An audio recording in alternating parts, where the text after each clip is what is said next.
Saúde os irmãos com a paz do Senhor. Amém. Prazer em estarmos aqui mais uma vez.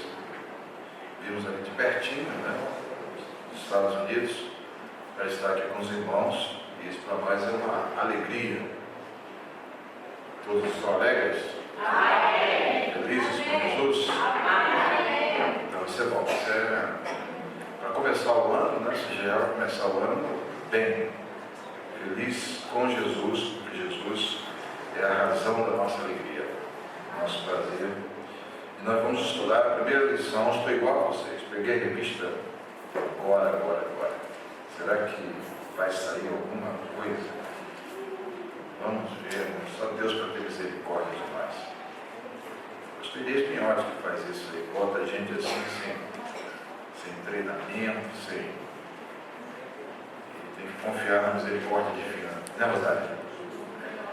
E nós vamos estudar hoje uma lição muito importante que tem por título a previsão da destruição de Jerusalém por Nabucodonosor. Nabucodonosor foi quem previu ou foi o instrumento da destruição? E quem previu? Através de quem? Instrumento humano. Profeta Jeremias. Profeta Jeremias foi o profeta que Deus usou para prever a destruição de Jerusalém. Destruição de Jerusalém. Quem é Nabucodonosor? É o rei, é o imperador, que na realidade Babilônia na época era um império. O que é um império? O império é um conjunto de nações dominado por uma outra, que se torna o centro do império, e todas as outras nações estão subordinadas em termos de estrutura organizacional, administrativa, econômica, tudo fica subordinado a essa nação que domina. Daí o império é um conjunto de nações. E Nabucodonosor é o imperador. É um imperador que está a serviço de Deus ou do diabo? É isso um ponto importantíssimo nessa lição. Porque quando a gente vê Nabucodonosor, Deus prevendo, através do profeta Jeremias, que ele vai invadir Jerusalém, a gente fica numa situação, como pode um negócio desse? Mas é bom que nós observemos que, olha a visão macro, a visão mais ampla, sistêmica de tudo. Tudo está no controle de Deus. Nada escapa ao controle de Deus.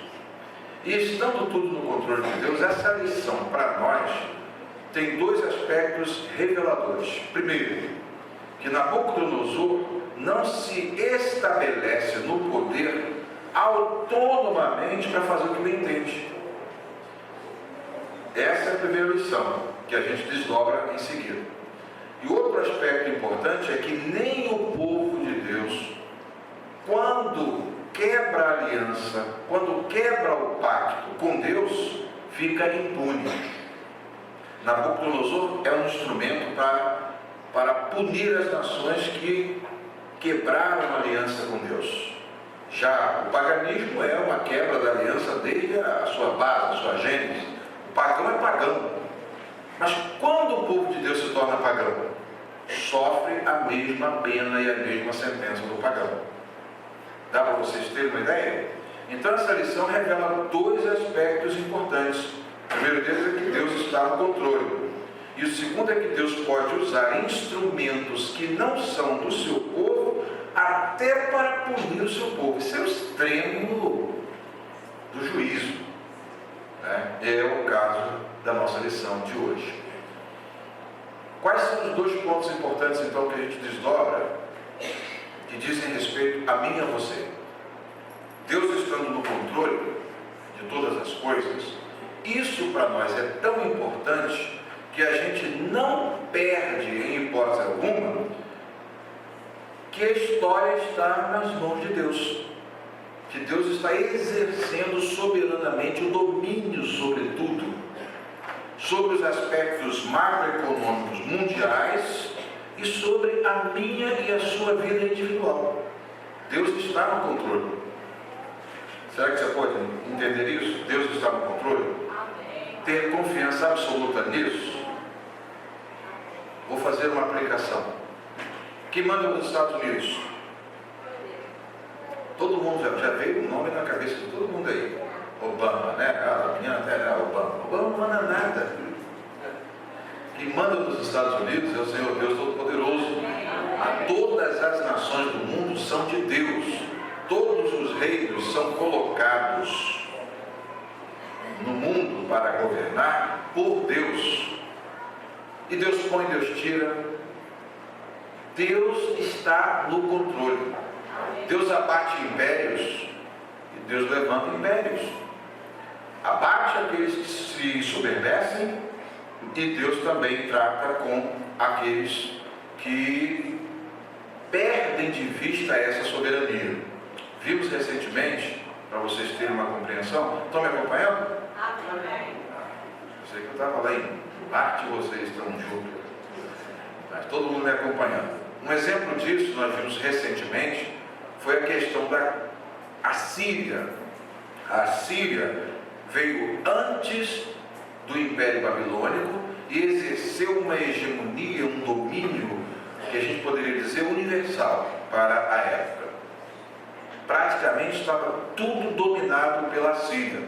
A Síria, no capítulo 10 de Isaías, vocês vão ver que a Síria é chamada de a vara da ira do Senhor. É um instrumento de juízo que Deus estava usando.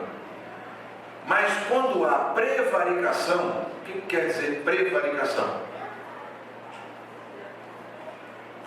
Não tinha ninguém absolutamente mais poderoso do que Senaqueribe, rei da Síria. Entretanto, todos os que agem sob a soberania de Deus têm os seus limites estabelecidos por Deus. O mais inteligente de tudo é saber de Deus quais são esses limites. Eles vieram numa incursão até que chegaram no estopim da bomba. O menor de todos os reinos foi a causa da destruição do imperador assírio e do império. Praticamente a desestruturação acabou com o quê? Judá. Lembram disso? Nós estudamos? E esse veio antecedendo Nabucodonosor, no seu domínio universal. Quando eles pensaram que estavam no domínio, afrontaram, humilharam o rei que estava totalmente indefeso, né? Doa aí 2.000 cavalos, se você consegue cavaleiros para montar esses cavalos. É muita humilhação. Fala em aramaico aí para ver se o povo não ouve o que vocês estão falando. Não, eu vou falar, eles vão comer as fezes e beber a urina. Quer dizer, soberba. Aí Deus que está no trono, que está no controle, simplesmente lá do trono fala com Isaías, dá um recadinho para ele. Diz para ele o seguinte: a virgem, a filha de Sião, zomba de ti e meneia a cabeça por detrás de ti. Diz a ele que eu vou colocar um anzol no nariz dele e dali Deus decreta no seu trono que ele não entraria em Jerusalém. Agora nós estamos vendo o efeito reverso. Anos depois, Deus está permitindo que Jerusalém seja invadida.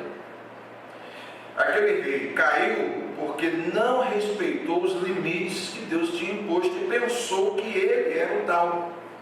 Ele que estava no controle. Ele fez pela sua estratégia militar, pelo seu poderio bélico. E sempre, como é que um reino daquele pequenininho vai resistir a um exército com 185.000 soldados? Se não consegue homens destros, homens capazes de montar 2.000 cavalos. Mas tinha uma arma secreta dentro do palácio e da casa real, que deve ser a arma que deve estar em todas as nossas casas. Qual é? A oração. É saber que há um Deus no trono. O rei reage assim, chega diante de Deus, diz: ó Deus, essa nação está nos afrontando, mas essa afronta não é para nós, porque nós não somos absolutamente nada diante deles. Eles não têm nem que se preocupar conosco. E essa noite é a nossa última noite, segundo ele. E orou ao Senhor, pediu ao Senhor, e aí o Senhor respondeu através do profeta Isaías e disse que ele não entraria naquele lugar. Mas como é que Deus vai resolver o problema? Vocês viram a solução? Como é que foi simples? Quando a apelação chegou no Supremo Tribunal Celestial, onde chega a sua oração, onde chega a minha oração, aí o juízo veio. Naquela noite, Deus, estamos em assembleia, vamos resolver um problema. Bem, quantas milícias de anjos a gente vai mandar para poder combater esse exército de 185 mil cavaleiros? Dá uma ideia aí, pastor José Geraldo, se você estivesse na Assembleia Celeste. No mínimo 1 para 1, né? Para garantir a vitória. Né? Pelo menos 185 mil anjos. É coisa simples, daqueles bilhões, ou sei lá, de quantos anjos, né? De bilhões de anjos lá, pelo menos 185 aí, 185 mil desloca e vai resolver o problema. Seria a sugestão do pastor José Geraldo se estivesse na Assembleia Celeste. Mas o soberano, né, queria zombar do poder humano e simplesmente, eu sim, as tuas ordens. Os anjos são ministros para realizar aquilo que Deus manda. Pega a tua espada e resolve esse problema, porque essa noite tem que ser resolvido hoje, que amanhã de manhã o meu povo não pode mais ter esse problema. E um anjo apenas, preste atenção, irmãos, um anjo apenas resolveu o problema naquela noite e feriu 185, não sei se feriu todos, 185 mil soldados. Um anjo. Dá para ter uma visão assim da angelologia mais ampla? O anjo que anda do teu lado, do meu lado, Deus diz que tem um anjo que fica na minha cabeceira, ali na minha cama, guardando a minha mente. Que maravilha! Tem outro? Né? Teve uma comitiva que veio para nos defender na Rio Magé. Fez frente para nenhum projétil atingir o nosso carro. Que maravilha! Você está percebendo como é que a história bíblica e a nossa história tem muita coisa em comum? Está percebendo? Está entendendo como é que tem? Tem muita coisa em comum. Nós precisamos ver, o estudo bíblico, a visão que a gente tem que ter, é exatamente que Deus está no controle de tudo. Isso é para nós segurança. E os anjos do Senhor estão ao nosso serviço para nos proteger, para nos guardarem. Povo perigoso é esse povo que conhece a arma secreta da oração. Somos nós. Tá? Daí eu vou dar um desafio para vocês no ano de 2012. Preste atenção no desafio. Eu quero a igreja em Santa Sofia visitando Filadélfia. Fretando um avião para visitar Filadélfia. Seu amém aí tá fraco. Isso aí é o quê? É fé. Vou falar de novo para dar mais uma chance para vocês, para ver se vocês empolgam lá o Senhor, igual o rei Ezequias com a sua oração. Eu quero a igreja em Santa Sofia fazendo uma caravana para visitar a igreja em Filadélfia. Ó Deus, eles creem mesmo. Já ouviu? Ouviu, Senhor? Nós estamos diante desse Deus. Mas como é que eu vou pegar a vista? Gente, Deus está no controle. Deus é que manda. Deus é que manda. Deus é que manda. Ele abre as portas para nós e Ele está no controle de tudo. Porque Ele repensou que Ele era o tal. Que nada. Obama, que nada. Está no controle de Deus. Daqui a pouco Ele chega e vai mandar carta convite para vocês irem nos Estados Unidos visitar. Amém. Agora o amém foi menor. Obama mandar carta convite, aí, poxa, também o pastor já está delirando. Não, porque eu creio no Deus que disse para mim que eu ia entrar nos Estados Unidos e eu entrei. Meus homens disseram para mim 3 vezes que eu não ia entrar. E Deus falou, vai. E acabou, ponto final. Quem manda? É Deus. E não só entrei e fiquei.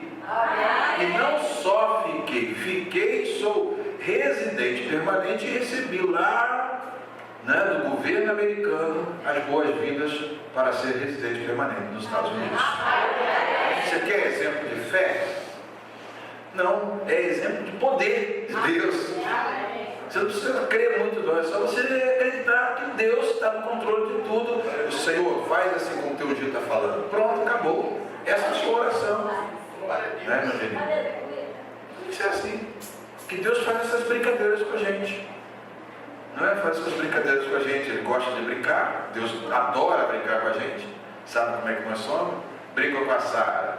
Espera ela ficar bem velhinha. Agora você vai ser mamãe. Aí. Por isso que o garoto se chamou Isaac.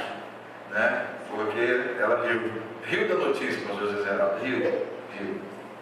E essa lição de hoje, gente, é para nós sairmos daqui, pelo menos acreditando que Deus é soberano, que tudo está no controle de Deus, que a oração é o escape, que a aliança é o segredo da manutenção da proteção de Deus. Mantenha a aliança, mantenha a integridade, você é intocável. Você se torna a menina dos olhos de Deus. Chega aqui, nem com óculos, meus olhos se defendem. Por quê? Porque a menina do olho tem um dispositivo, um mecanismo de autodefesa que vem um cisco. O olho se fecha para proteger a menina dos olhos. Tá?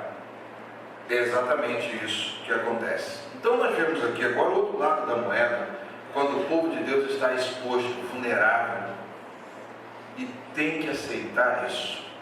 A primeira pergunta: o que o rei Zedequias mandou Pazur perguntar ao profeta Jeremias e o que o rei mesmo admitiu que poderia acontecer? Tempos sombrios, tempos difíceis. A palavra que veio a Jeremias da parte do Senhor, quando o rei Zedequias lhe enviou a Pazur, filho de Malquias, e a Sofonias, filho de Maasés, o sacerdote, dizendo: pergunta agora por nós ao Senhor, por que Nabucodonosor, rei de Babilônia, guerreia contra nós? Bem, pode ser que o Senhor opere conosco segundo todas as suas maravilhas e o faça retirar-se de nós. Então Jeremias lhes disse: assim direis a Zedequias, assim diz o Senhor, o Deus de Israel: eis que virarei contra vós as armas de guerra, que estão nas vossas mãos, com que vós pelejais contra o rei de Babilônia e contra os caldeus, que vos têm cercado fora dos muros, e ajuntá-los-ei no meio desta cidade. Deus está aqui garantindo. O rei: será que Deus vai dar um livramento? Não. Eles virão e invadirão a cidade santa. Então é um quadro irreversível. Por conta de quê? Quebra do pacto, quebra da aliança. A situação da cidade, mais tarde vocês vão ver na pintura que faz o profeta Ezequias, os ídolos estavam dentro da casa de Deus. A idolatria dentro da casa de Deus.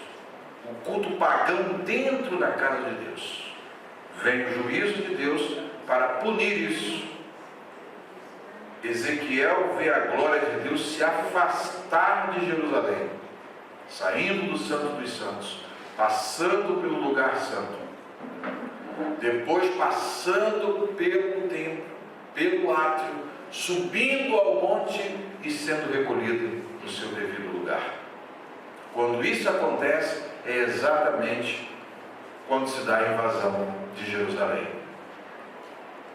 O que protege o seu povo? A glória de Deus. O que protege a sua vida? A glória de Deus. O que faz com que a glória de Deus permaneça na sua vida e na minha vida? A fidelidade ao pacto, a aliança que nós temos com o Senhor. Se você se mantém fiel, se você se mantém íntegro, se você se mantém na presença de Deus, você é intocável. Deus protege, de um modo absoluto. Foi isso que Deus falou para nós depois daquela grande tentativa do adversário. Nossa vida está escondida com Cristo em Deus. Vieram nos matar. Mas como é que vai matar quem está protegido por Deus? Quem pode dar fim a uma história que nos anais de deuses não ainda tem escrito ali que ali é o fim? O nosso inimigo? Ele não pode. Então aqui nós vemos que o fim estava decretado e Jerusalém seria invadida. É uma lição de advertência para nós e é uma lição que aumenta a nossa fé na soberania de Deus, de que Deus está no controle, mas que por outro lado também mostra para nós o quanto nós devemos vigiar para manter primeiro no coração e depois na nossa vida do dia a dia a aliança com Deus, o pacto com Deus. E aí então, bem, a notícia do profeta não tem jeito, não tem como contornar. E qual a resposta desesperadora que o profeta Jeremias enviou ao rei Zedequias, que veio a ele diretamente de Deus? Os exércitos irão invadir esta cidade. Não tem quem, por quê? Assim diz o Senhor. Então acabou. Um profeta dizia assim diz o Senhor, acabou, não tem, para bem ou para mal, a palavra vai se cumprir. Com exceção de algumas coisas que podem ser feitas para que decretos terríveis, ao nosso ver, possam ser revertidos. O que pode reverter um decreto de Deus para juízo na vida de alguém? Tem um fator de reversão? Existe um elemento que pode reverter a pior sentença da parte de Deus? Isso é uma humilhação, né? Tem a oração. E essa oração motivada por quê? Humilhação. Foi essa humilhação que salvou, sabe quem? Olha a esperança para nós. Acabe. Não, isso não vai, volta lá, isso que não vai acontecer nos dias dele não, mas vou deixar isso mais para frente. Essa humilhação que aconteceu agora, vamos no fundo do poço.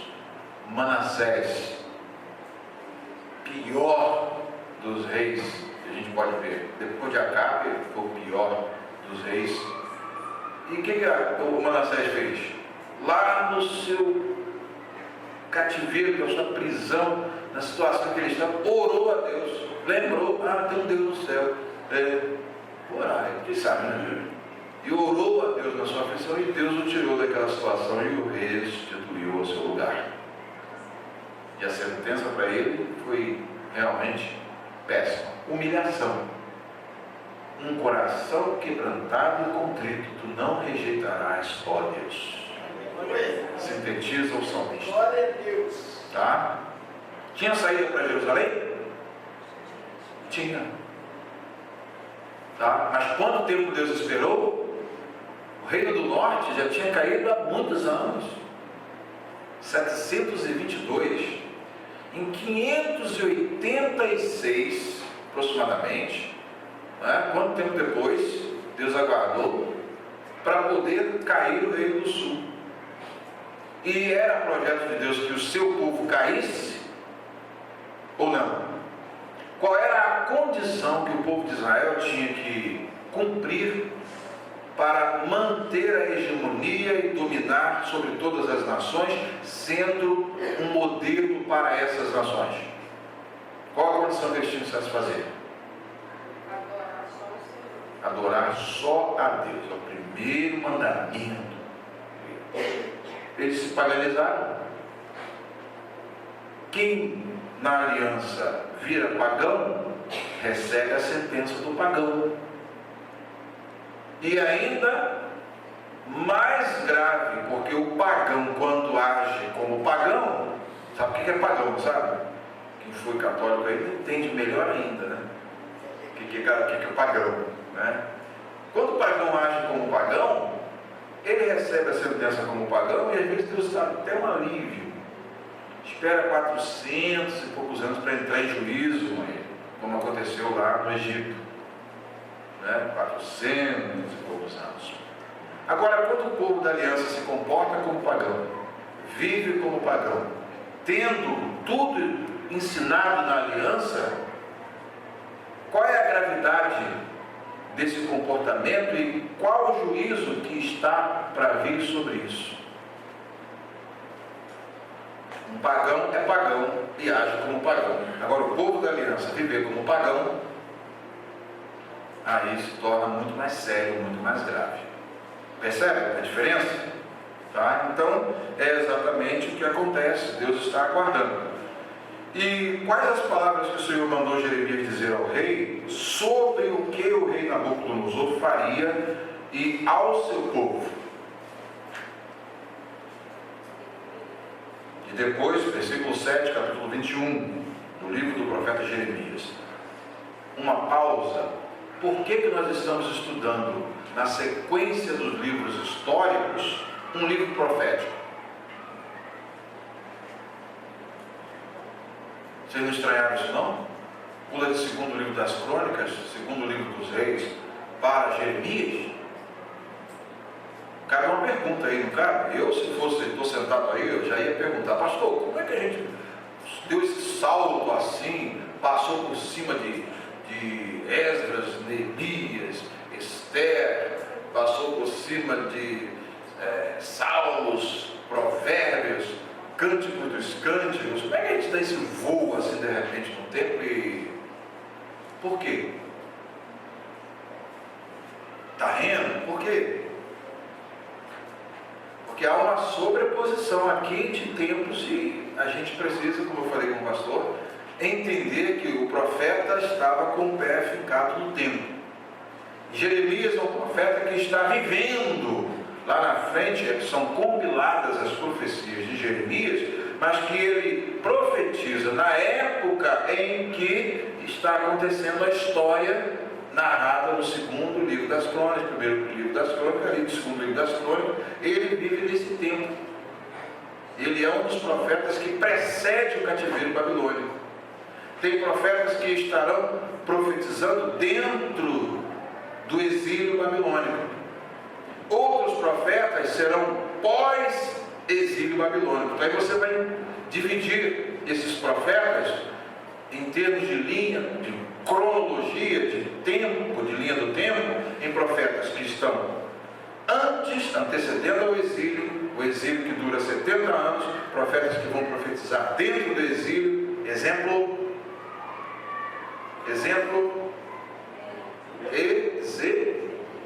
Ezequiel, por exemplo. Mais um.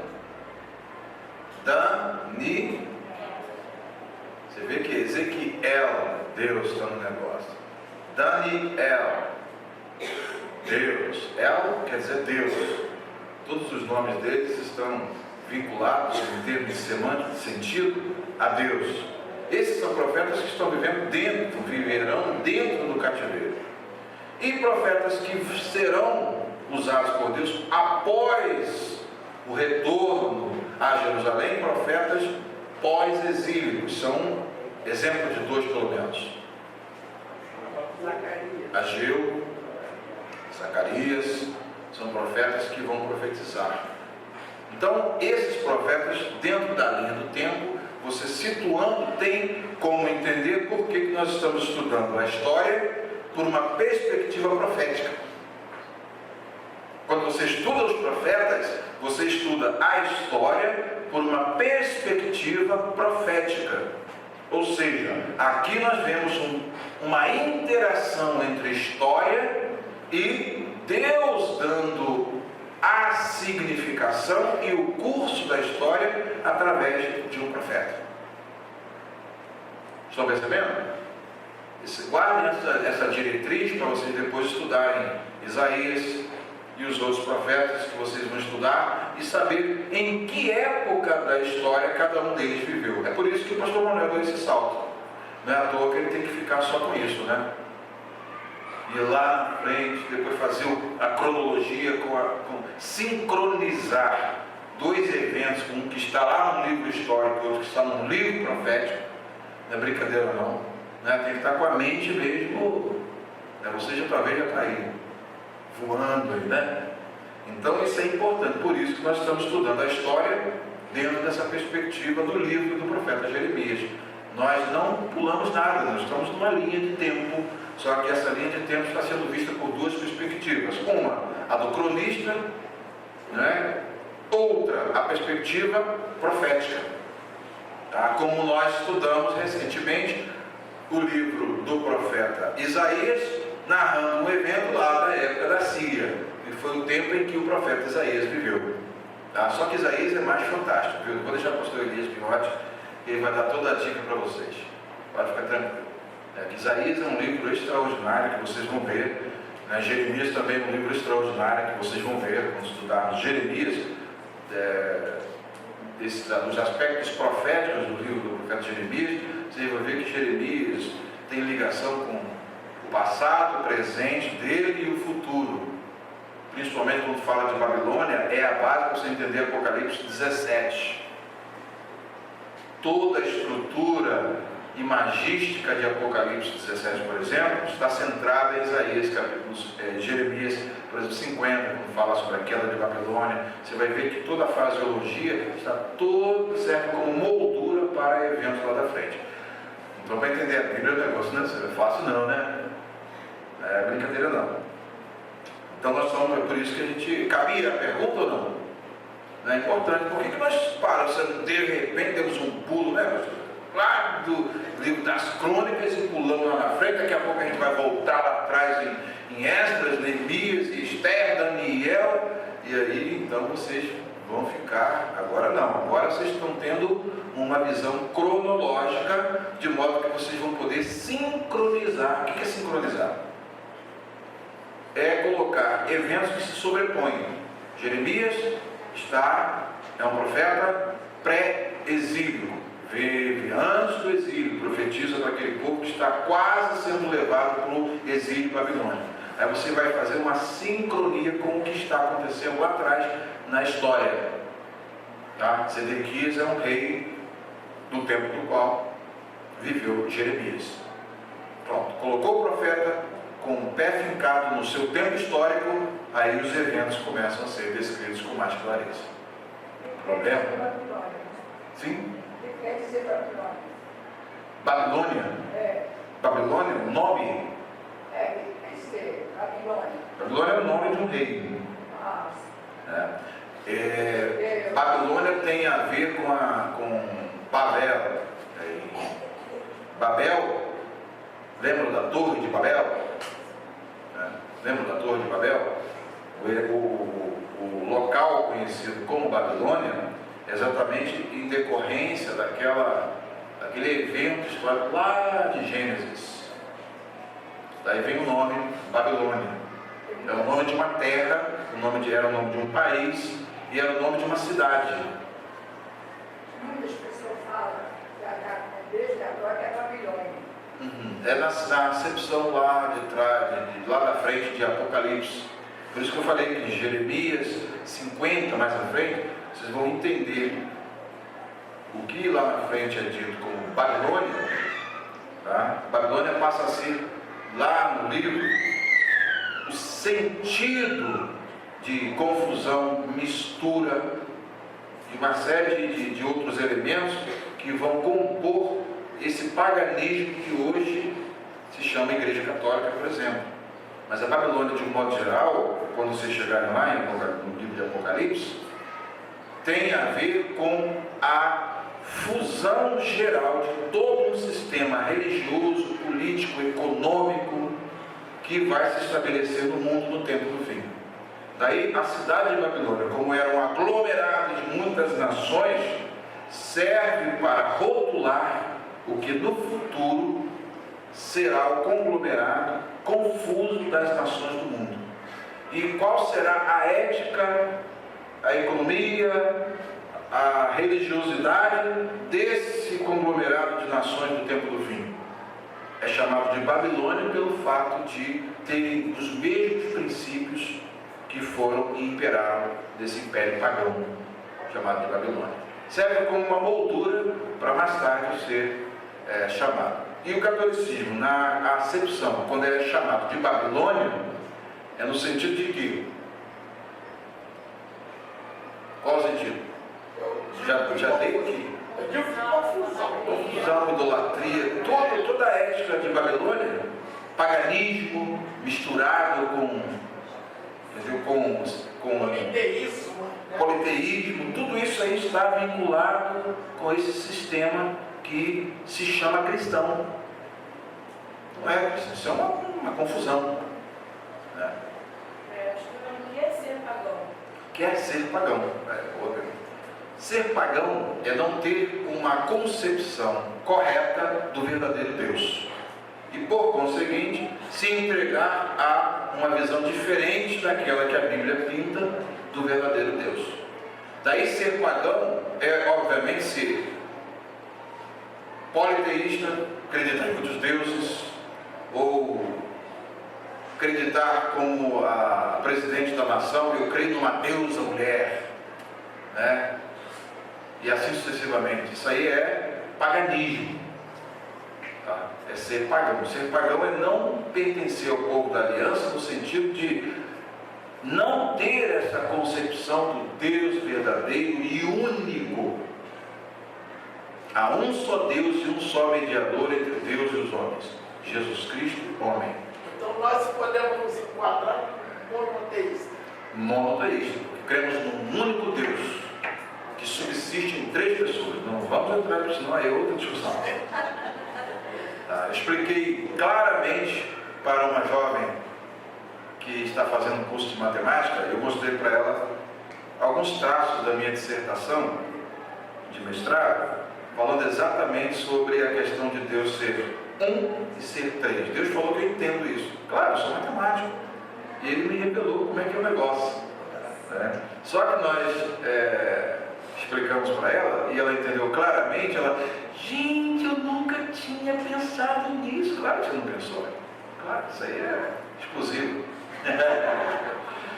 Eu falei para ela acerca das propriedades do infinito, e mostrei que o infinito se comporta de um modo totalmente diferente do finito.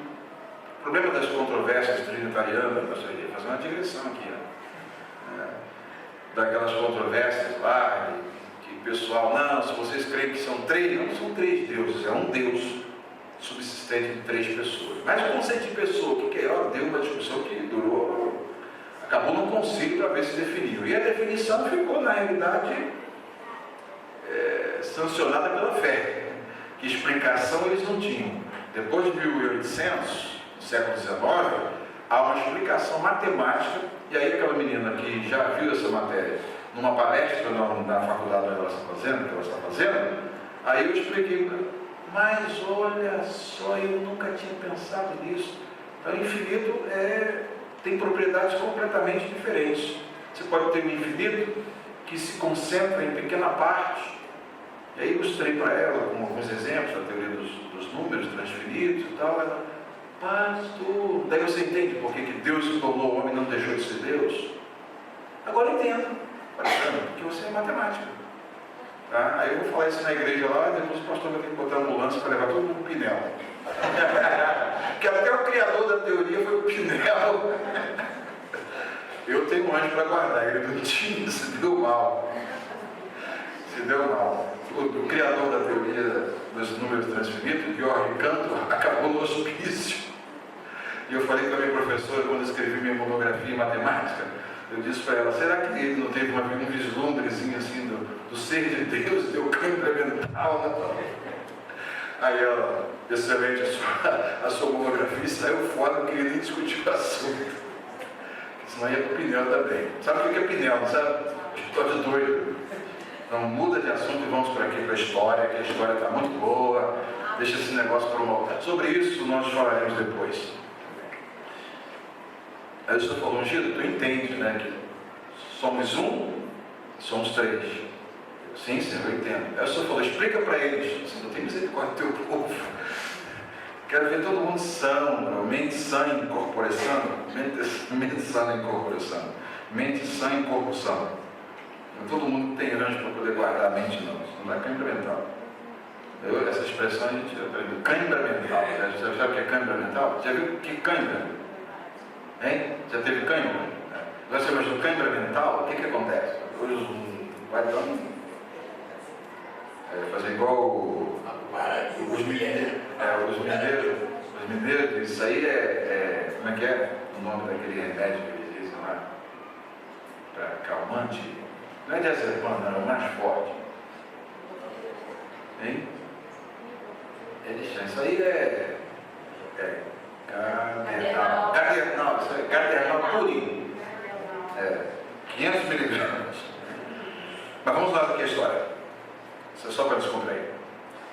E então, quais as palavras que o Senhor mandou Jeremias dizer ao rei sobre o que o rei Nabucodonosor faria a ele e ao seu povo? Versículo 7. Olha só. E depois disto, diz o Senhor, entregarei Zedequias, rei de Judá, e seus servos e o povo e os que desta cidade restarem da pestilência, da espada e da fome na mão de Nabucodonosor, rei de Babilônia, e na mão de seus inimigos, e na mão dos que buscam a sua vida, e feri-los a fio de espada, não as poupará, nem se compadecerá, nem terá misericórdia. Gente, uma profecia dessa aí, vou te dizer, é para tirar o sono. Né? Muito, muito grave. Essas foram as palavras que o Senhor mandou Jeremias dizer. Então é a sentença irrevogável. E qual a única condição que o Senhor traçou para os habitantes de Jerusalém? Que se eles obedecessem, continuariam vivos. Então tinha pelo menos uma forma de se manter vivos. Não adianta agora regimentar exército para combater com o rei de Babilônia, porque ele está a serviço de Deus. Qual é a condição? Aí vem o versículo 8. E a este povo dirás, assim diz o Senhor, eis que ponho diante de vós o caminho da vida e o caminho da morte. O que ficar nesta cidade há de morrer, olha só, há de morrer a espada ou a fome ou a pestilência. Mas o que sair e se render aos caldeus que vos tem cercado, olha que o cerco de Jerusalém já estava em ação, em curso. Viverá e terá sua vida por despojo, porque pus o rosto contra esta cidade para mal, e não para bem, diz o Senhor. Na mão do rei de Babilônia se entregará, e ele a queimará a fogo. É uma sentença dura que tem um atenuante. Qual é? Sai, abre as portas, com as mãos para o alto, nos rendemos. Quem quiser pelo menos ter a vida como despojo. E o que Deus disse? Aí vem, e o que Deus disse o que Deus ordenou que o rei, os seus servos e o povo fizessem, e qual boa promessa que se cumpriria se eles fizessem. Logo à frente, capítulo 22, versículos 1 a 4. Assim diz o Senhor, desce à casa do rei de Judá e anuncia ali esta palavra. E diz, ouve a palavra do Senhor, ó rei de Judá, que te assentas no trono de Davi, tu e os teus servos e o teu povo que entrais por estas portas. Assim diz o Senhor, exercei o juízo e a justiça, e livrai o espoliado da mão do opressor, e não oprimais ao estrangeiro, nem ao órfão, nem à viúva, não façais violências, nem derrameis sangue inocente neste lugar. Qual é a válvula de escape? Para uma nação que está prestes a sucumbir. O que vai, como decreto de Deus, relembrado, porque isso está lá no livro da lei. Isso está no livro da lei. Se oprimires ao pobre e ao estrangeiro, e eles clamarem a mim, eu os ouvirei e julgarei. Está no livro da lei. O forte não prevalece pela sua força. que pode derrubar um forte, que pode derrubar qualquer um, déspota, rei poderoso, imperador, que pode a opressão do pobre, da viúva e do necessitado e do fraco. E aí que o fraco se torna forte, porque o fraco só tem um tribunal para apelar. Se do palácio não sair a justiça, de onde pode vir a justiça? Responda a pergunta. Do Senhor. E o Senhor deixou uma porta para o necessitado, para o pobre, para a viúva, para o injustiçado. Qual é? E ele clamar a mim, se ele gritar e dizer: ai Senhor, olha o que está me fazendo, eu o ouvirei, julgarei. Aí Deus bate e arrebenta com forte. Aleluia. Então Deus está dando a senha de sair daqui para o rei. Você ainda tem ainda um escape. Sabe qual é o escape? Faz, olha aqui, ó. Exerce o juízo e a justiça e livra o espoliado. Sai do teu trono, percorre as ruas, acaba com a violência no teu reino, ajuda o necessitado, a órfã, a viúva. Aí vem promessa de Deus. Guardem isso, que vocês vão rever isso. Qual a única válvula de escape que Deus usou Daniel para que Nabucodonosor não sofresse lá na frente uma severa punição que vocês depois vão estudar daqui a pouquinho. Faz justiça aos pobres, aos necessitados, lava as tuas mãos em quê? Vamos lá. Dá só um link. Isso aí tem um link. Gente, tem saída para a hora de crise? Tem. Como é que o coração de Deus pode se mover? Olha o conselho que Daniel deu para ele.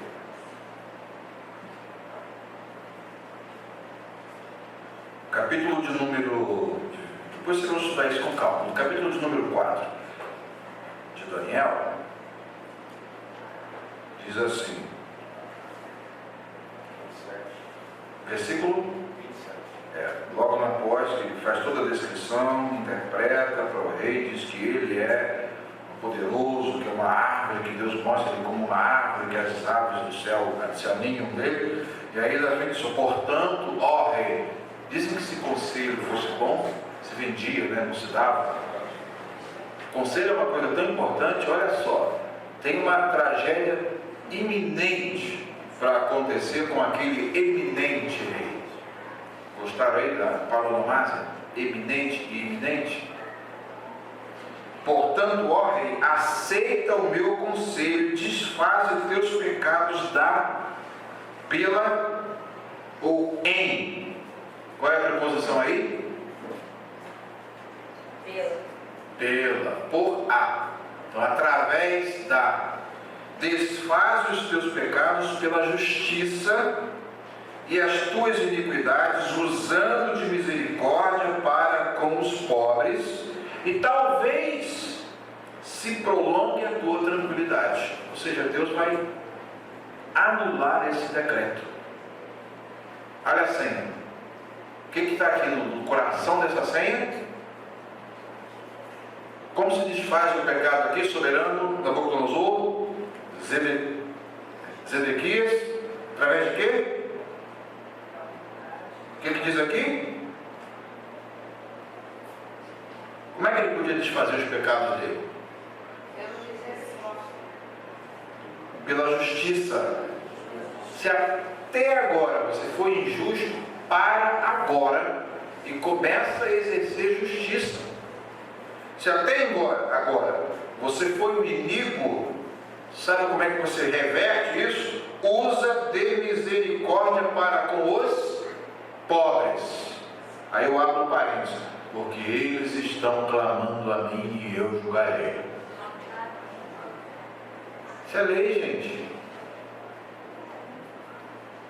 Isso é lei. E não foi revogado. Desfaz as tuas iniquidades, apaga os teus pecados. Como? Justiça e olha os fracos.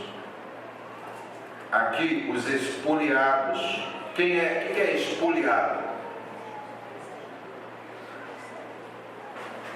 Aurélio responde, expoliado, que alguém foi expoliado de alguma coisa. O que significa? Universitários da nossa igreja. Hein? Roubado, quem foi tirado, o opressor, né? O opressor está tirando tudo das mãos daquele que e não tem nada, não tem como se defender. Você interrompe isso que está em fluxo dentro do teu reino. A injustiça está campeando agora. Sai desse trono agora e age. Deus está dando a porta de escape. Você vê a misericórdia de Deus? Mesmo no juízo, Deus ainda está dando escape. Consequência, veja só. Assim diz o Senhor: exercer juízo e justiça, livrai os expoliados da mão do opressor. E diz aqui, ó, e não oprimais o estrangeiro. Falei lá ano passado nos Estados Unidos, quando estava estudando acerca de uma lição que falava sobre a questão dos estrangeiros. Por que Israel não deveria oprimir o estrangeiro? Deus sempre lembrava, porque vós fostes estrangeiros de outra terra e sabem o que é isso. Aí eu falei, Obama está numa corda bamba, viu? Porque no reinado dele, ele deportou mais imigrantes ilegais nos Estados Unidos, como se fosse deles, do que todos os presidentes da história que o antecederam. Ultrapassou os 8 anos de Bush. E eu falei, ele está com uma bomba, porque tem um homem de Deus aqui que ora. E eu estou indo na cadeia tirar servo de Deus, preso como se fosse um bandido, pessoas que não são servas de Deus, humilhadas, dentro de um camburão, de um lugar frio, na cadeia. Vou lá pagar fiança para tirar da cadeia. Esse é o meu evangelho agora lá na Filadélfia. Pastor, prender meu marido. Deixa eu vou lá, vamos lá. Aí eu me senti assim como o Messias, dando voz de liberdade aos cativos. Amém. Pelo menos a gente tem agora. Aí que eu fui saber o que é, gente, uma pessoa sair da prisão. Eu senti, eu disse que Jesus deve libertar. Poxa, eu nunca tive uma experiência dessa. Quando a pessoa sai, ela só foca pular no seu pescoço, você é o libertador. Aí que eu, poxa, que analogia, agora que eu entendi o Messias como, né, o que liberta o cativo. O que é um cativo? Teve uma que eu tirei da prisão, aí ela saiu, quando ela saiu, tinha tanto tempo ali, magrinha, não comia aquela comida de jeito nenhum, e aquela senhora saiu dali, e daí ia pegar o companheiro dela, né, lá na outra prisão ainda, alguns quilômetros de distância. E quando ela saiu, aí a oficial estava fazendo lá o papel de liberação. Aí eu, vamos voltar lá dentro para poder. Não, mas porque estou aqui fora, aqui eu espero aqui fora, que eu não quero nem mais entrar nesse negócio aí não. Gente, assim estão sendo tratados. E Deus está vendo. Não oprimais o estrangeiro, que do Senhor é a terra e a sua plenitude. Amém. Eles estão plantando para colher. E vão colher. E estão colhendo, né? E estão colhendo. E a gente está ali vendo a cada prisioneiro solto uma oração sobe ao céu. Até quando, Senhor? Esse é o perigo. Perigoso é servo de Deus que está vendo isso. A gente fica, você não sabe, né? Vocês veem os Estados Unidos, né? É uma imagem que você vê, Hollywood, é que eles passam para o mundo. Vai lá dentro para você ver o que é. Vai lá dentro para você ver o que é. Sério. Né? Então Obama fez essa opressão aí aos estrangeiros que a comunidade hispana está prometendo derrubá-lo nas próximas eleições. Que ele deportou de mexicano, de russo, de brasileiro tem conta. Eu estou lá com a comunidade brasileira, já perdi a conta de quantas pessoas eu já fui tirar da prisão. De mulheres que quase tiveram filho na imigração, grávida, e só não prenderam porque a gente estava ali junto com o advogado para poder não deixar prender. Porque senão, quando botei ela dentro de casa, ela não estava acreditando que ela não tinha sido presa ainda. Parecia até Pedro quando o anjo tirou ele da cadeia, ele não estava acreditando que estava liberto, não. A mesma coisa aconteceu com aquele casal. Alguns dias depois, a menina teve um filho, quase o filho nasceu no dia, ela foi para o hospital. Isso tudo Deus está vendo. É opressão ao estrangeiro. Não oprimais o estrangeiro. Por quê? Porque Deus está no trono, está vendo tudo. E Deus entra em julgamento. Deus fez os russos, na antiga União Soviética, comer batata de manhã, de tarde e de noite. Manda os brasileiros embora, Deus levanta, eu já falei isso na década, para não ser profeta de profecia cumprida, na década de 90, no púlpito da igreja em Cari. Todo mundo riu do que eu falei. Deus pode colocar o Brasil lá em cima e botar os Estados Unidos lá embaixo. Todo mundo, na época ele estava enfrentando o plano cruzeiro, cruzado, imagem que recheado, teve um monte de plano econômico, uma situação terrível que a gente estava vivendo, mas nós fomos criados na fornalha, inflação de 80% nós já enfrentamos. Hoje em dia o Brasil está dando glória com uma inflaçãozinha de 12%, 20% ao ano, não problema. O Brasil está tranquilo, já aprendeu a conviver. Ele lá pegou um desemprego, fica doido. Dinheiro, esbanjando dinheiro com a guerra à vontade. A economia, não tem uma economia que aguente, não precisa ser economista. Agora, ouçam o que eu estou dizendo para vocês. Brasileiros vão ser convidados de honra para ir ajudar os Estados Unidos, viu? Que nós aqui estamos com dinheiro, nós aqui estamos com a grana, e americano vem visitar o nosso país, vem. Vai acabar esse negócio de visto para entrar nos Estados Unidos. Vocês estão acreditando? Amém. Gente, a gente já soube disso há muito tempo que eles estavam planejando fazer isso. Eu vi agora, na minha vida, 1º de janeiro foi assinada uma lei que vocês nem sabem. Vocês não viajam para lá e para cá? O brasileiro está chegando dos Estados Unidos agora e não declara nem o que está trazendo. Porque eles estão incentivando os brasileiros a irem gastar nos Estados Unidos. Tem uma classe brasileira, por isso que eu digo, se prepare. Tem uma classe, o cara passa com a televisão de plasma, tem alguma coisa a declarar? Nada a declarar, então pode passar. Nas barbas da Receita Federal. Por quê? Para ajudar a economia dos Estados Unidos.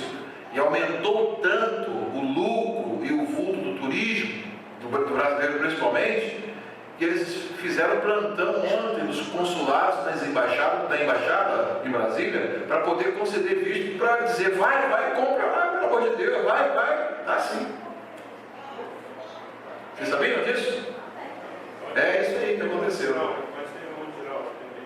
É o mutirão no Rio, São Paulo, Brasília e Recife. Mutirão, assim, ó.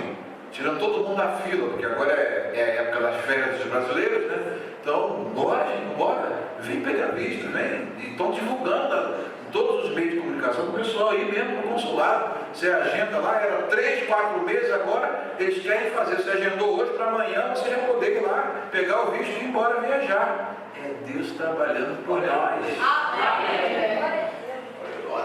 Deus humilha o soberbo e eleva os humildes. Não, você não pode entrar no meu país. Daqui a pouco, Senhor, boa viagem. Aí ele nem acredita. Como é que é? Vai de trem para pegar visto do consulado. Eu falei, vai o mais casual possível, nada de terno, não pega a NVI aí de púlpito e vai para lá. Vai lá como cidadão comum, não precisa de muito espetáculo não. Não viro contra-cheque, não viro nada, vocês são casados, são. fulano, traz um suco para mim, alguma coisa aí. Ah, e vocês vão ficar com o tempo lá? Não tá, visto concedido. Aí, como é que é? Visto concedido. Você pode, boa viagem. Ah, obrigado. Ele saiu daí, quase que ele deu um glória. Eu falei, rapaz, se controla, se pentecostal, essa patiola do consulado, foi eu com a volta aqui que seu bicho está caçado. Se é pastor, vai fundar a igreja lá nos Estados Unidos. Mas Deus está trabalhando por nós, irmão. Deus está trabalhando por nós. Tem uma saída. É aqui, ó. Acaba com a violência, não façais violência, nem derrameis sangue inocente deste lugar, porque se deveras cumprirdes esta palavra, entrarão pelas portas desta casa os reis que se assentarão no lugar de Davi sobre o seu trono, em carros e montados em cavalos, eles e os seus servos e o seu povo. Para reverter aquele quadro, tinha uma única saída. É fazer o quê? Não oprimir o estrangeiro, nem o órfão, nem a viúva, tirar o espoliado da mão do opressor mais forte que está brigando e batendo no fraco, entra na defesa dele do fraco e não do forte, não se alia ao forte bater mais, fazer mais justiça. Isso aqui é princípio de vida e eterno. Todas as relações, isso aqui está em funcionamento. Macrocosmo aqui é rei, mas isso aqui vai dentro da sua casa. A semente santa que Deus te deu não é para ser tratado igual bandido, igual marginal, não. Porque Deus vai ouvir a oração do cordeirinho e te pega firme. Cada palmada desproporcional que você der ao seu filho, Deus vai te dar também. Você imagina uma palmadinha, vou te dar uma também, uma palmadinha também, né? Bota você na cadeira de roda, uma palmadinha de Deus, olha só, né? Mãozão daquele, que a gente imagina, né? Antropomorficamente, né? A gente imagina Deus com uma mão que rege o universo. Eu sou lá em cima de você, por causa de quê? Tratou mal o seu cordeirinho que Deus te deu para você cuidar com carinho. Você pode estar batendo num ungido de Deus, num vaso de Deus, num evangelista. Você tem que tratar com sabedoria e carinho. Marido também, tratar a esposa, vaso mais fraco, com carinho. Porque senão ela dobra o joelho e Deus não está, eu ouvirei. Te pega. Pega. Ninguém está vendo, né? Ninguém chama Deus de ninguém. Ninguém não se importa, não, mas que ele está vendo, tá. Mas também tem mulheres também que são, né? Tremidinhos, são, né? Usam as armas delas, né? Aqui também você não tem nada. Está entendendo? Não posso com você de um jeito, mas eu posso do outro. Vou te botar no toco. Deus está vendo. Deus está vendo. Gente, são princípios aplicados em todas as esferas de relacionamento humano, patrão e empregado, rei e governante. Deus está soberanamente vendo tudo. Toda a injustiça em qualquer nível, Deus está vendo. Até a formiguinha mais forte, querer pegar a formiguinha mais fraca, Deus está vendo. Né? O pitbull querendo pegar o pequenês, Deus está vendo. Coitadinho. Aconteceu isso aí recentemente lá, não é no pequenês, mas aconteceu lá em São Paulo. Eu vi o vídeo. Poxa, mas foi, o pitbull estava bravo mesmo, quase que matou outro cachorro. Né? Também que apareceu o policial lá para defender a mano de Deus, né? Teve misericórdia do pobre cãozinho. Caiu nas garras do pitbull, ele sumiu que só foram achar ele a quilômetros de distância, tanto que ele correu. Mas o que eu quero dizer, em termos de princípio, é isso aqui. Isso vale em todas as esferas de relacionamento. Ninguém se prevaleça de posição, de condição, para humilhar, massacrar, bater desproporcionalmente, porque Deus está vendo. E Deus julga e é vingador dessas coisas, diz a palavra. Deus não tolera a injustiça. Deus é vingador disso. Então aí é que o fraco se torna fraco e o indefeso se torna protegido. Então a gente tem que aplicar esses princípios para a gente viver bem com Deus, com o próximo e saber que Deus está no controle da nossa vida, vai, o fluxo da nossa história vai muito bem. Até que saiu glória aí, amém, né? Graças a Deus. Ninguém gostou do que eu disse, outros ficaram aí. Tem que consertar quando chegar em casa. Ah, marido, me desculpa. Ô mulher, eu que te peço desculpa. Ah, vamos viver bem, né, pastor? Você vai chegar de noite, o fogo vai cair aqui. Se houver conserto direitinho, marido, mulher, vão consertar. Filhinho, desculpa, né, que o papai fez. Não, o papai te ama tanto, desculpa, aquela palmadinha assim, me bate na cuidado, Deus está vendo. Chega a noite, gente, o culto fica leve, o Espírito Santo acha o lugar, está todo mundo bem, em paz, vivendo as relações de acordo com o que Deus mandou, o que Deus quer. Deus quer que a gente viva em paz e saiba respeitar os limites que Deus impôs. Só isso. A vida boa é essa, saber respeitar o limite e os limites que Deus impôs. Sabendo isso, patrão é injusto, opressor dá aflito. Eu tive patrão opressor, eu tive patroa opressora. Funcionário público federal, trabalhava com juiz e a minha patroa resolveu usar desproporcionalmente do poder que tinha nas mãos. Um juiz a colocou no TRE e eu também fui colocado lá por um juiz. Só que briga de juiz e juiz na terra ninguém resolve. Ela começou a oprimir a gente, queria que a gente trabalhasse até domingo, porque éramos bons funcionários, mas éramos crentes. Chamei na hora do almoço os crentes para o segundo andar, vamos entregar essa causa nas mãos do Senhor, porque isso não é justo. Eu vou lá na igreja, lá que a pouco o celular toca, amanhã de manhã você passa lá para poder fazer os coisas. Eu domingo, eu estou aqui na casa de Deus, porque né, com o celular ainda era aquele negócio que a gente carregava assim nas costas, né? Aí a gente tinha que domingo lembrar que eu tinha que fazer um serviço no dia seguinte. Um funcionário responsável como eu, o juiz me adorava, mas não podia fazer nada, porque ele também tinha indicado a ela. Quem vai julgar? É o Supremo Tribunal Celeste. Oramos, entregamos a Deus, logo em seguida Deus agiu.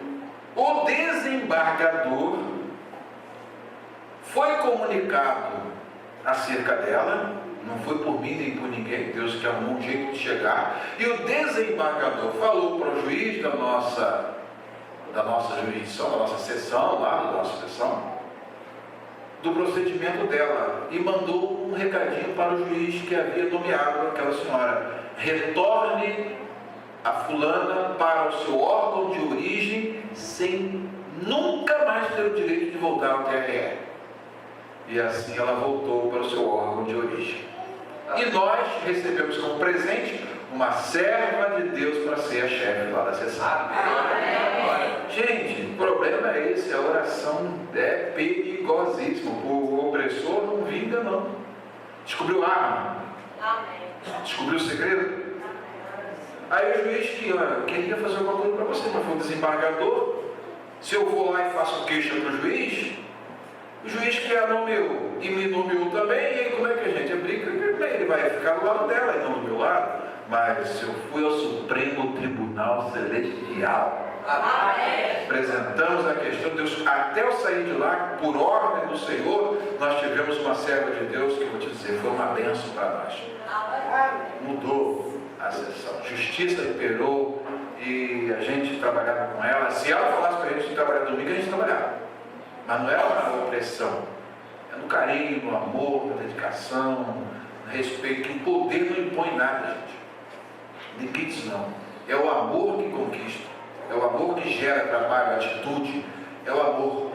É o carinho. É assim que tem que ser a nossa relação humana. Tá? Ironia do destino. Passados muitos anos, isso foi em 1996. Em 2005, quantos anos depois? Em 2005, eu me torno secretário de Educação do município de Japeri.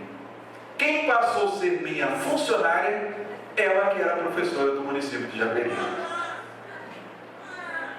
Você vê como é que Deus faz? Olha a volta que a história dá. Agora eu era secretário, ela chega lá, eu soube que você foi nomeado, você é secretário aqui, né? secretário, você tem algum lugarzinho lá? Não, você pode ficar tranquilo aí no seu lugarzinho aí, tá? Se ela tivesse feito, tá? Um trabalho digno lá atrás, plantado direito, o que eu ia fazer agora? Mas injustiça eu não fiz. Tolhi toda a injustiça. Não, injustiça não.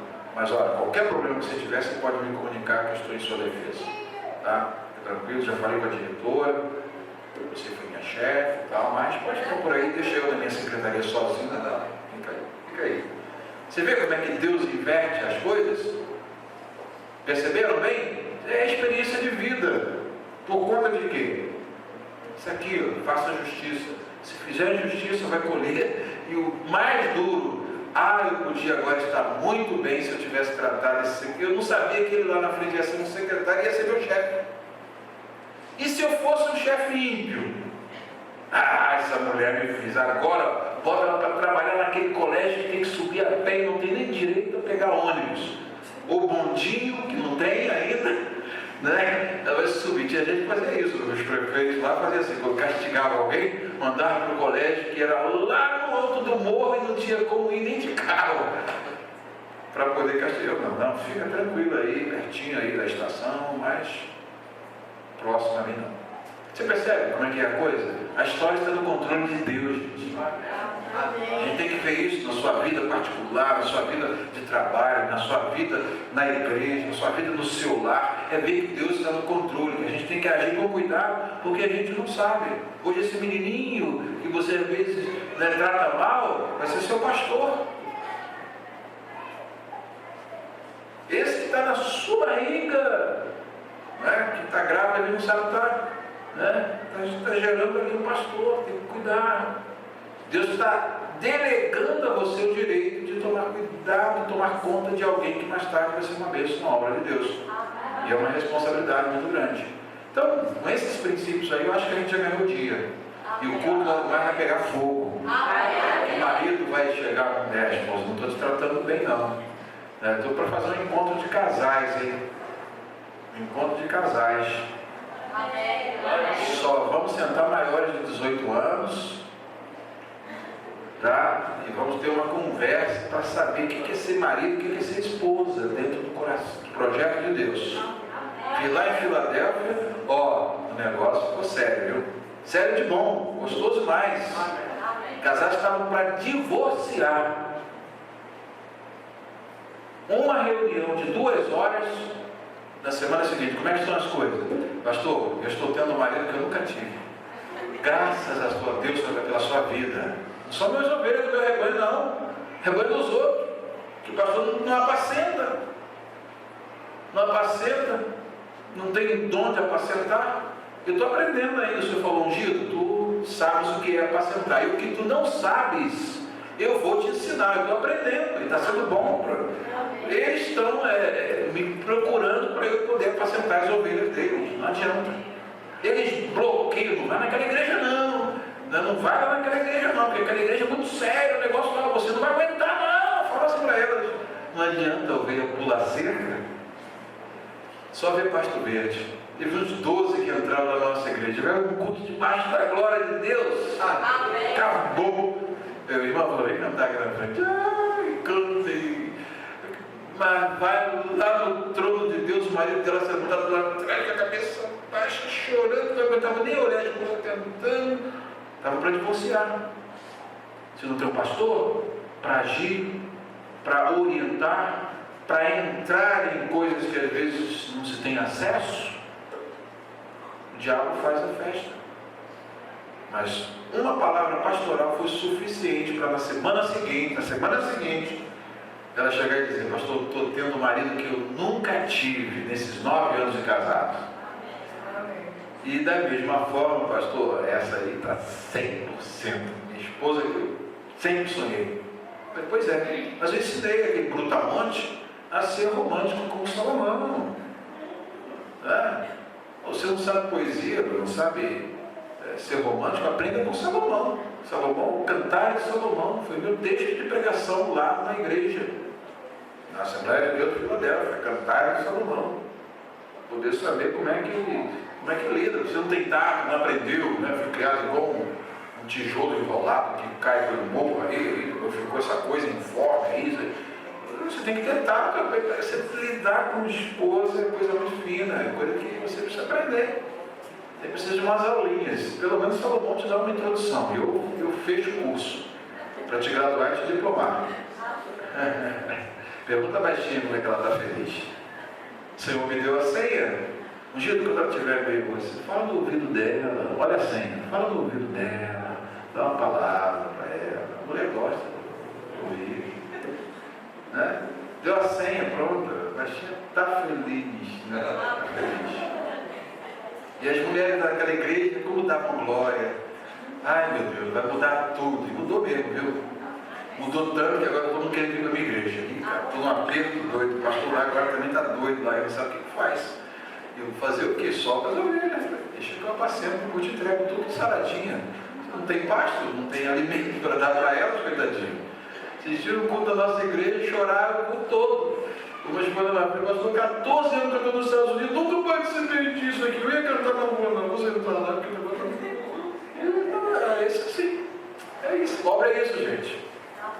Nós não estamos maximizando o potencial de felicidade que Deus nos deu para ter nessa obra.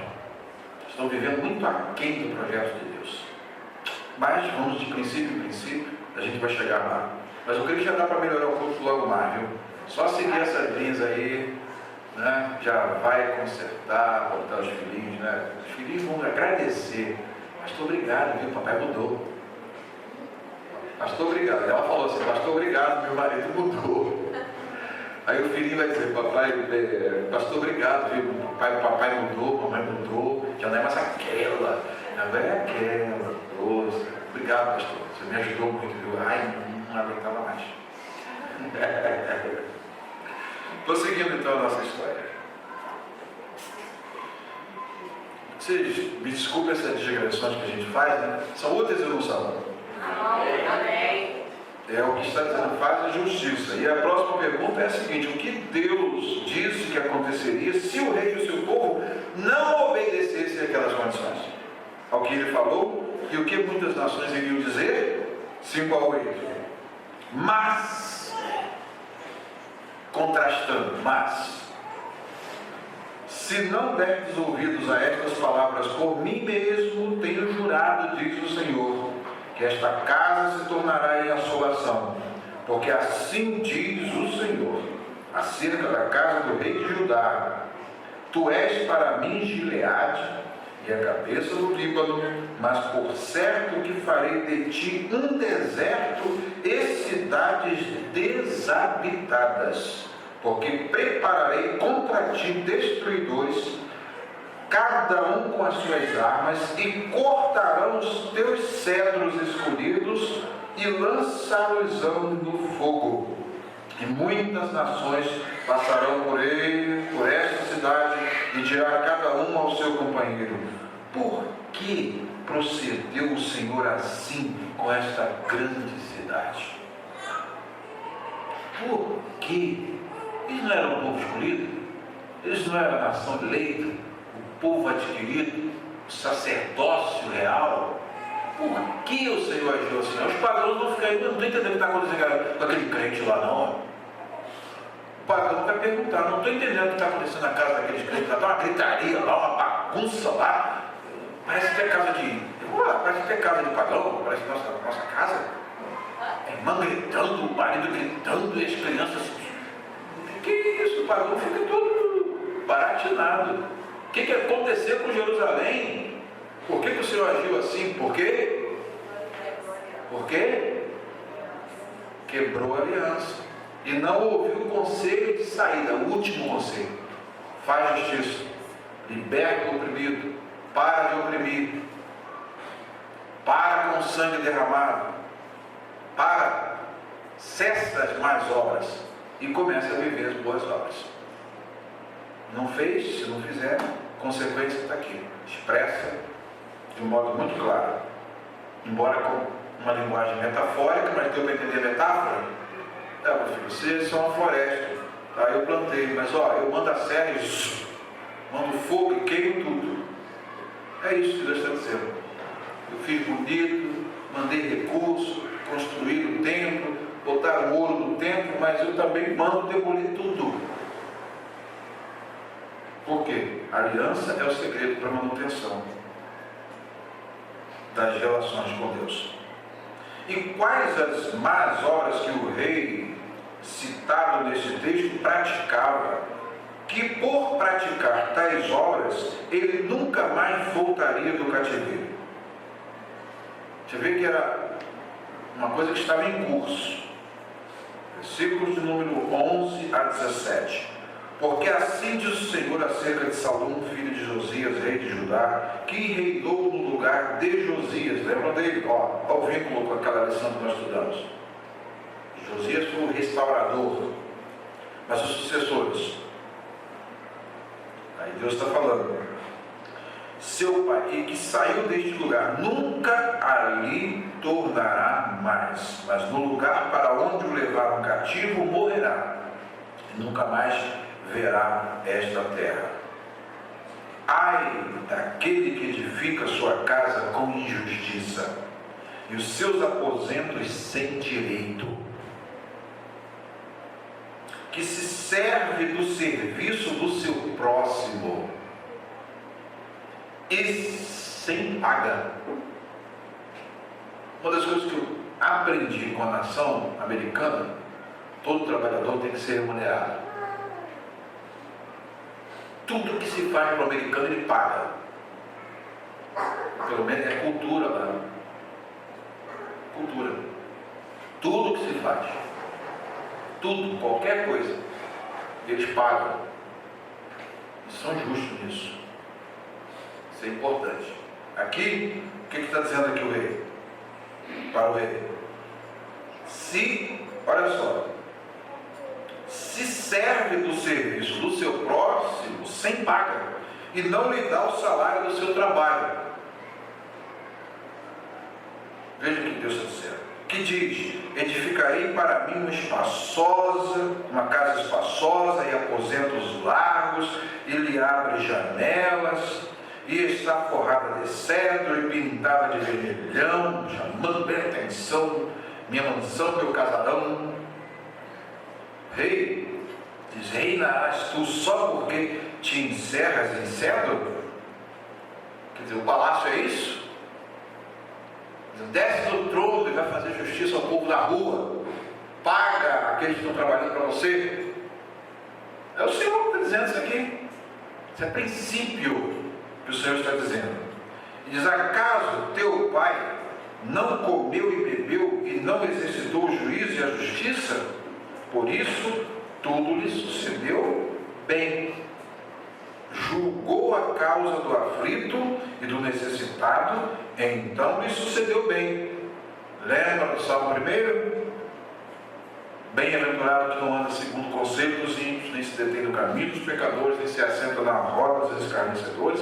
Antes tem o seu prazer na lei do Senhor, que ensina tudo isso aqui, e na sua lei medita dia e de noite. Aí qual o resultado? Porque será como árvore plantada junto a ribeiro de águas, que dá o seu fruto na estação própria, e cujas folhas não caem, e tudo quanto fizer, Kol Asher Yaseh Yatzliach, e tudo quanto fizer prosperará. No hebraico tem um detalhe interessante: quem vai prosperar não é aquele que faz e porque ele faz, não, é porque Deus o faz prosperar. Amém.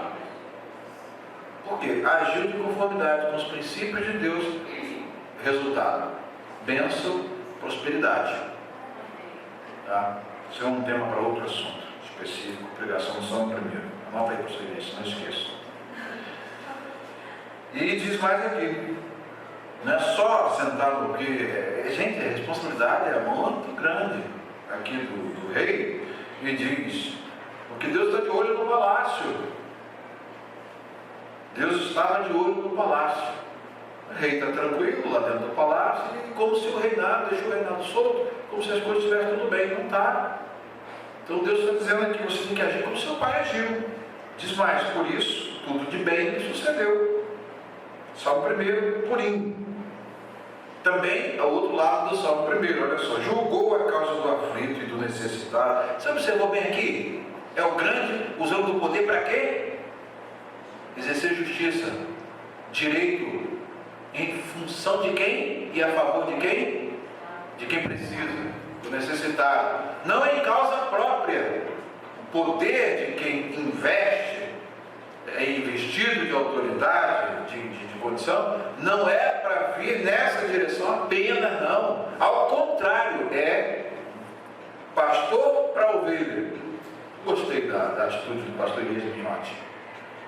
Vocês dão um presente para ele, ele reverte isso nesse ar-condicionado gostoso que a gente está aqui hoje. Ele podia chegar, não, tá bom, vocês estão me dando, eu vou melhorar aí, eu vou bater umas prestações no carro, né? Podia pensar só nele. Não é verdade? Não, enquanto não, eu quero a igreja, poxa, bem confortável aqui. Gente, é princípio que deve reger o trono, deve reger o púlpito e deve reger a casa, deve reger a empresa. Justiça. Está trabalhando para mim? Toma aqui. Tem um advogado com quem eu trabalho nos Estados Unidos, eu fico constante, eu não sou, eu faço tradução para ele, já gostou aqui, toma. Mas eu não quero não, eu estou aqui só para te ajudar. Não, as coisas funcionam assim. É americano. Faço uma tradução para ele na corte, lá depois chego aqui, pastor, toma. Você já me deu? Não, isso aqui, as coisas funcionam assim aqui. Justiça. Eu saí da minha casa, eu fui lá, eu estudei para ser tradutor. Então, justiça, aqui eu tenho um salário, toma, está pago. Cheguei falando, não, foi só uma entrevista, não, está aqui, toma, leva.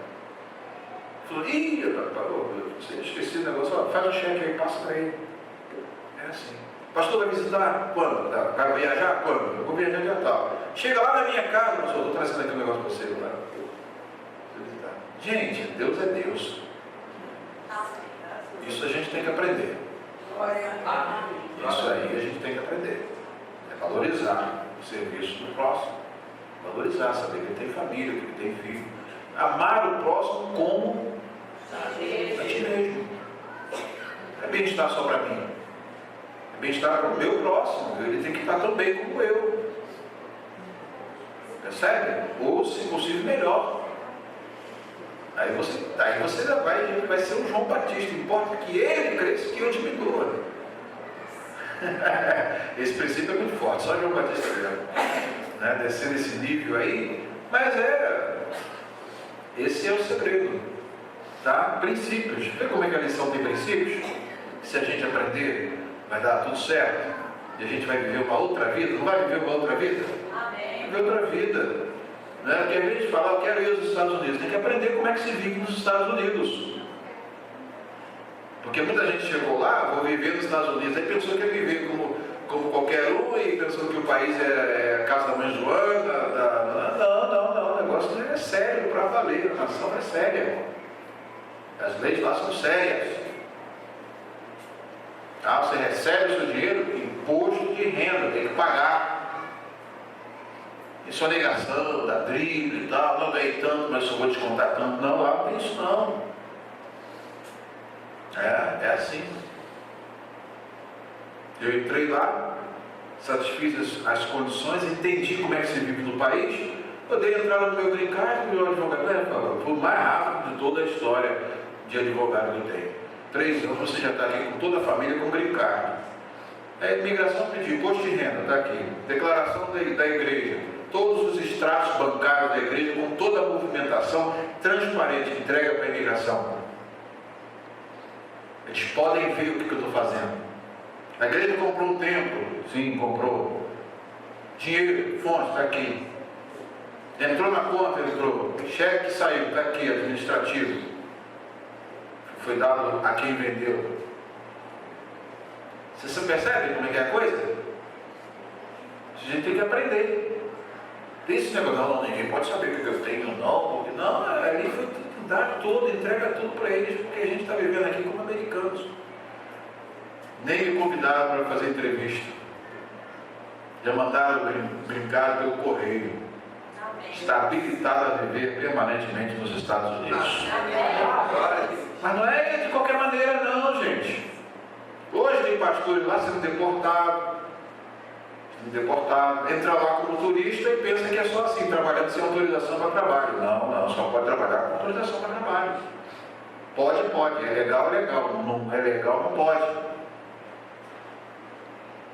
Vocês percebem? Como é que a gente tem que aprender? Ser justo, viver dentro de uma certa forma, porque é importante. Eu aprendi. Então, todas essas coisas eu estou passando para vocês, porque vocês um dia vão lá fazer visita para a gente. Quem sabe vocês vão ficar, né? Lá são 50 estados, tem lugar para muita gente. Você quer?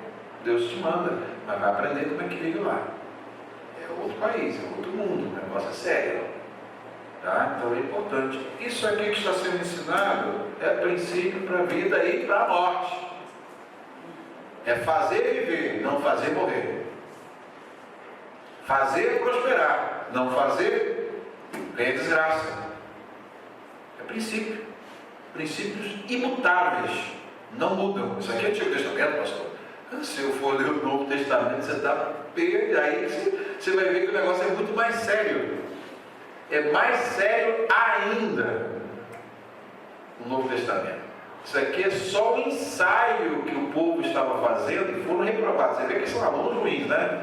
Foram reprovados. A gente fala, Israel não deu grau. E nós, que estamos com o Novo Testamento, com tudo aqui, que reitera o que foi ensinado antes, ainda temos ainda algumas coisas, e mais outras coisinhas que Deus tem falado para nós. Você imagina, coisinhas, né? Já tem 1900 e poucas páginas compiladas. Para você ter uma ideia. Né? Então, preste atenção nos princípios. O que o pai fez? Julgou a causa do aflito e do necessitado. Então lhe sucedeu bem. Porventura não é isto? Conhecer-me, diz o Senhor. O que é conhecer? O Senhor conhece a Deus. Sou crente da obra. Bem bravo, né? Tenho 30 anos de obra. Agora já posso falar, né? Tenho 30 anos de obra. É que antigamente chegava na igreja, na antiguidade era status, era posto. Né? Os crentes chegavam, tem 20 anos de obra. Eu falei, meu Deus, estou chegando agora, estou com 1 ano, estou com 2 anos, estou com 5 anos, 3 meses. Eu tenho 20 anos de obra. E Paulo fala, procura aquela coisa que dizer que é 20 anos de obra. Não é isso não, gente. Não é isso. Conhecer-me é fazer justiça ao pobre, necessitado, ao aflito, ser justo,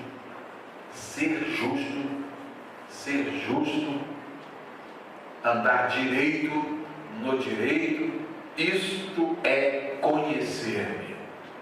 Quem faz isto, nunca será abalado. Essa palavra é até sintomática no contexto que a gente vive hoje. Nunca, lembra, quem faz isto, nunca será abalado. O Senhor falou para nós que o grande abalo chegou na hora. Então, o que se faz para se preparar para o abalo? É isso aqui. Não olha para a direita nem para a esquerda, mira nisso aqui. Faz justiça, não oprima, ande de acordo com o que Deus quer, seja vigilante, prudente, íntegro. Alguns irmãos perguntavam, pastor Ademir, qual é o segredo? O senhor jejua muito para Deus te usar assim na pregação? E irmão, sou a negação do jejum. O senhor ora muito, fica com o joelho carejado. E irmão, eu oro por misericórdia, muito pouco. Então qual é o teu segredo? Qual o segredo? Qual o segredo? Eu falei com ele uma vez, nós estávamos lá na minha casa, na posse. Vamos ser íntegros diante de Deus. Só isso basta. Descobri que só isso basta. Ser íntegro. Íntegro vem do latim inteiro. Uma pessoa íntegra é o suficiente. Uma mulher íntegra. Um marido, um homem de Deus íntegro. Diácono íntegro. Evangelista íntegro. Um pastor íntegro. Pronto, é o suficiente. Integridade. Estuda um pouquinho o que é integridade. E você vai ver que esse é o segredo. É o que Deus está mandando aqui. Ver o fraco ajuda. Ver o necessitado, o que faz? Supre. Meu irmão, vai em paz, que o Senhor vai te abençoar e você vai ter todas as suas necessidades supridas em nome de Jesus. Amém? Aí resolveu o problema. Aí, irmão, tá bom, irmão, bolsinha vazia, vai embora. Amém. Não, eu entendi o que você falou, é isso mesmo. Entendeu? Mas tem que ter a ação, o diabo é prático lá, gente. Não, você vai mandar o irmão embora, que está com frio.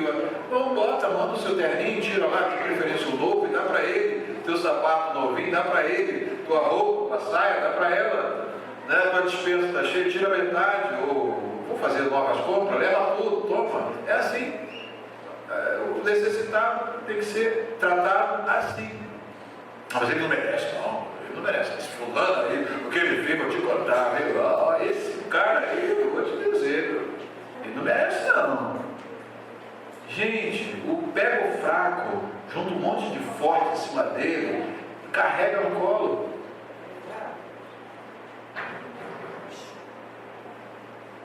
Entendeu o conselho? Isso aí ninguém dá bem, né? Difícil dar bem.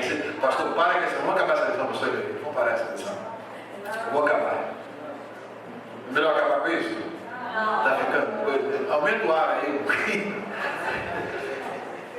O Senhor ensinou isso, gente. O Senhor pega o fraco, ajuda, para poder ficar forte, porque não está aguentando ficar acima das suas próprias pernas. Para que os que manquejam. O que diz eu não quero ir para o Novo Testamento, não. Né? Para que o manqueja não se desvie totalmente. Não caia. Você vai ser a muleta dele. Graças a Deus que você vai ser a muleta dele. Porque você podia ser o fraco, mas você estava na condição de forte. Então ajuda o fraco. Mas como é que você faz geralmente com o fraco? Acaba de derrubar, né? Dá logo a voadora. Vai acabar. Igual Ezequiel diz, a ovelha pega, está forte, está bebendo água, bebe água, agora vem a praga beber água, aí suja a água, não consegui nem beber a água. Ezequiel diz isso. Ezequiel, vocês vão estudar isso daqui a pouquinho. Esse então foi o conselho. O que ele fez de contrário? Julgou a causa do aflito, do necessitado. Então lhe sucedeu bem. Porventura não é isto conhecer? O que é conhecimento de Deus? Tem essas conotações práticas. Conhecer a Deus, né? Eu conheço a Deus. Prova, né? Que quando a gente diz matemática, uma propriedade verdadeira, demonstre, prova o teorema. Isso é verdade por causa disso. Aí a gente chega lá à conclusão, como queríamos demonstrar. Aí fechou, agora sim, agora estou convencido que isso aí é uma verdade. Então eu conheço a Deus, prove, tá? E como prova? É isso aqui.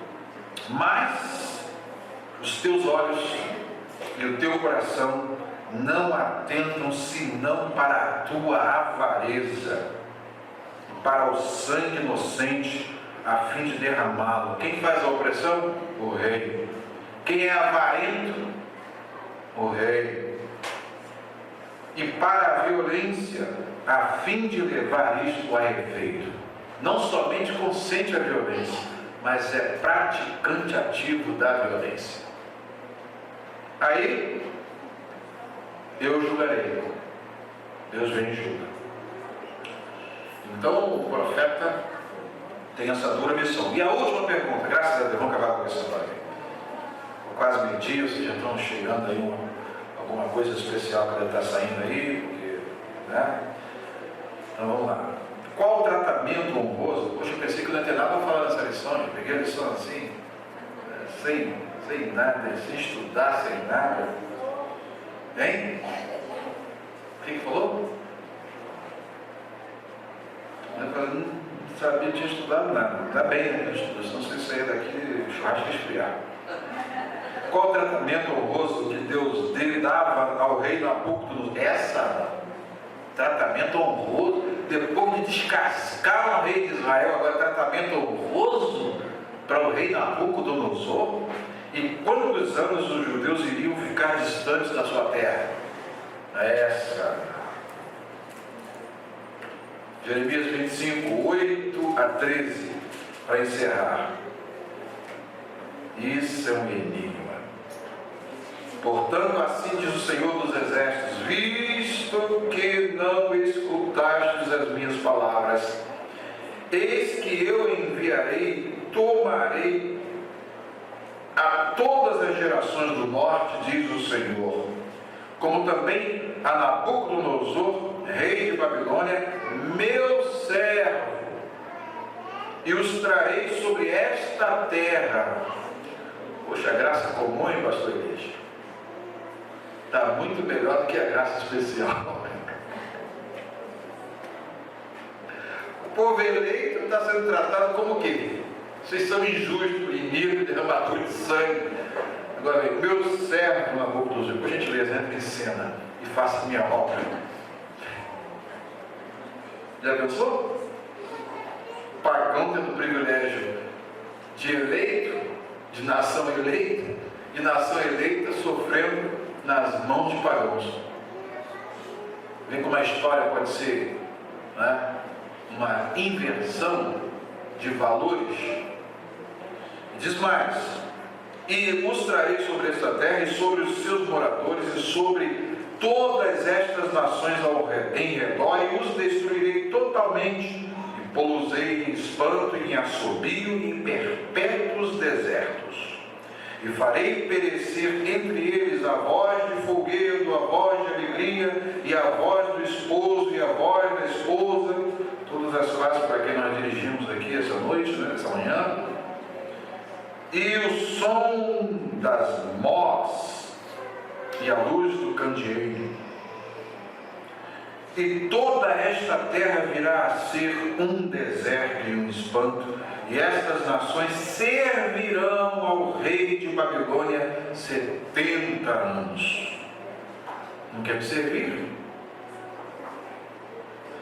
Acontecerá, porém, que quando se cumprirem os 70 anos, visitarei o rei da Babilônia, e esta nação, diz o Senhor, castigando a sua iniquidade, e a da terra dos caldeus farei deles um deserto perpétuo, e trarei sobre esta terra todas as palavras que disse contra ela, tudo quanto está escrito neste livro que profetizou Jeremias contra todas estas nações. O opressor também tem a sua hora, tá? O pagão também tem o seu momento, tem a sua hora. Só que Nabucodonosor, vou deixar aqui um dever de casa para vocês. Já vão estudando. Em breve a gente vai estudar essa noção. Qual a diferença do tratamento que Deus deu a Senaqueribe, Nabucodonosor e Belsazar?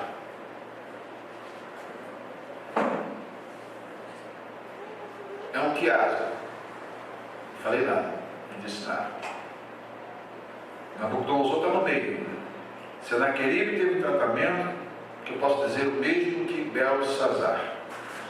Nabucodonosor, no meio, teve um tratamento que faz jus ao título que ele recebeu, meu servo. Por quê? Deus instou com ele até que ele chegasse ao ponto? Faz jus ou não faz? Que Deus nos abençoe. Amém.